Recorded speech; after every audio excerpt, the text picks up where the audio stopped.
Okay guys, here we go on this kaleidoscope portrait. So I've already opened my image. This is just a free resource image. You should not be using that. You're using your own. So the first thing I need to do is change the name of my background by double clicking on the text. And I'm going to call it portrait. And then I'm going to do a control right click in the empty gray space over here. And I'm going to say duplicate layer. The document needs to be new, and this is called effect 1. Okay, we're going to do effect 1, 2, and 3. Okay, so it already opens up our new window for effect 1, so I'm going to go to window and load my actions. And remember, my actions are already loaded, they won't disappear. And I'm going to select kaleidoscope 1, and I'm going to hit play. It's going to urge me to stop and tell me to get my custom shape, so I'm going to stop it. I go to my custom shape tool over here, which the shortcut is U, but you have to make sure the custom shape tool is selected. Your fill can be whatever color you want, and your stroke should be off. And then in the flyout menu over here, you will see your custom shapes that you added. I'm going to use this shape. Okay, so I'm going to kind of zoom in a little so I can get a good example of her face. And I'm going to click and drag. You will have a chance to move it, but if you get the move tool, you should be able to move this shape right away. And then I'm going to leave it where it is on the action. I'm just going to hit play again. Now it's telling me I can drag my image around, so I can get the move tool and I can drag the face around inside of it. And I should only have that layer selected, and I can drag her around. I can do a Command T to make her slightly bigger if I want. And then I just have to hit return when I'm done. Now I go back to my actions, I leave it, it already stopped on this layer, and I'm just going to hit play again. Okay, so if I zoom out, you should have something that looks similar to this if you used a shape that's similar to mine. Okay, so then I have to go to layer, rasterize all layers. Okay, then I need to go over to the menu over here, my layers menu. I'm going to click on the normal size layer with my mouse, and then I'm going to hold down Command, and I'm going to click on the small size layer. So these two layers are selected. Over here in the empty gray, I'm going to do a control right click. I'm going to scroll all the way down, and it's going to be called merge layers, and I'm going to recall this layer effect 1. Okay, because now this effect will get copied into this image. Okay, I go back to my portrait, control right click, duplicate layer. It's a new one. It's called effect 2. Okay, this time I'm still on kaleidoscope 1, so I'm going to make sure kaleidoscope 1 is selected. I'm going to hit play. It's going to tell me I need to make my shape, and this time I'm going to use the ellipse tool. Now I'm going to zoom in, and I'm going to do just the mouth. Again, I can get my move tool, and I can move that shape where I want. I go back to my action, and I just hit play. I'm going to hit stop. I can use my move tool to move the mouth around, or Command T to make it bigger. Once I have it where I need it, I hit play again. And then it's going to look something like this.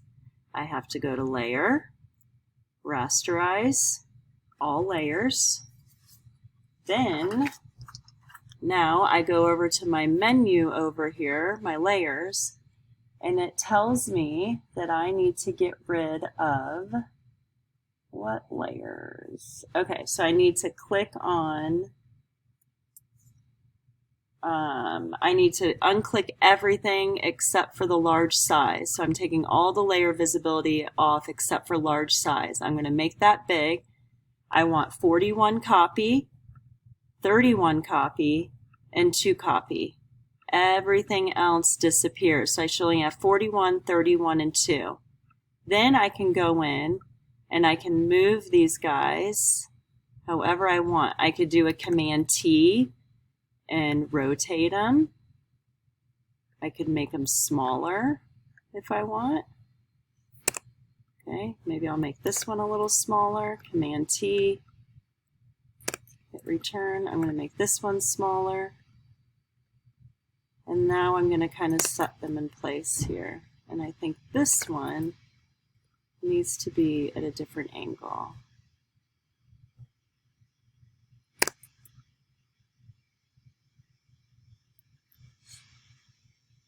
Okay, so now I have all of that done. So I've moved everything around. Now I'm going to click on the layer, the large size layer, and I'm going to do a control right click and say merge group. Double click and call it effect 2. Okay, now I go back to my portrait. This is our very last effect. Control right click, duplicate layer, new. This is effect number 3. Okay, it already opens up my window. I'm going to use my ellipse tool and I'm going to do just the eye. I'm going to do this eye over here.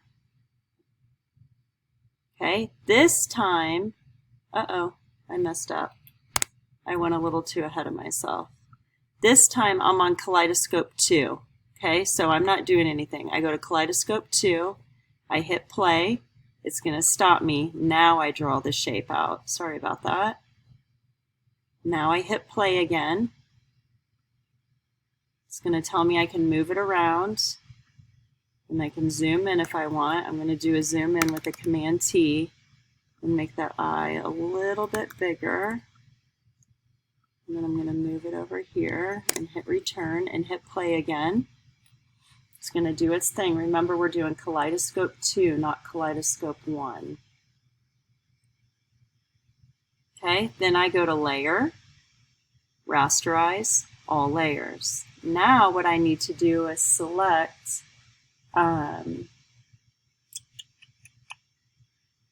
need to select the normal size and the large size. So I click the normal, I hold Command, I click the large, I do a control right click, and I say merge layers. Now this is effect 3.